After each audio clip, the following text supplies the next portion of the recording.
Yeah, this is C&G Heating and Air. We're doing another change out today. Would you like to walk us through exactly what you're doing? Alright, so you come Mr. in J? here. We got a full furnace replacement here.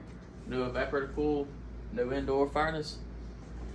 Oh, let me get up here and go and explain what happened. So this unit right here was about 10 inches shorter than the other one.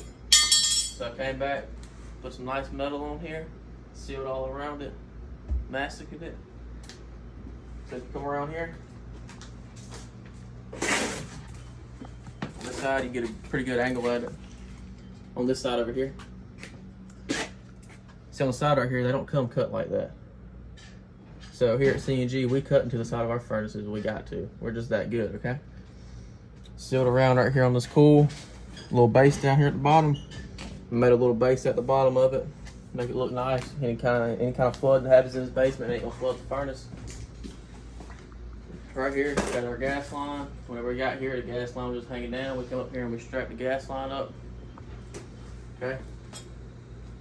Still ain't hooked the flue pipe up yet. We come over here and we installed one of our most used CS1 safety switches. We're gonna put in the main drain line so we don't have any flooding from our air conditioning unit, right?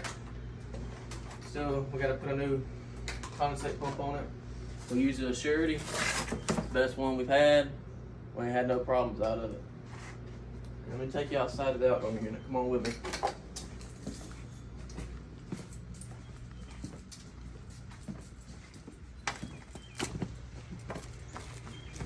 So out here, everything's all soldered up. Still wire, everything's wired in out here. Don't mind that branch. They don't come with the unit. Come out here, we leveled our pad up, set our condenser on here nicely. We had a splice into our thermostat wire back here. It was all chewed up. Run a new thermostat wire. Pulling a triple evacuation on it right now. Unit's level.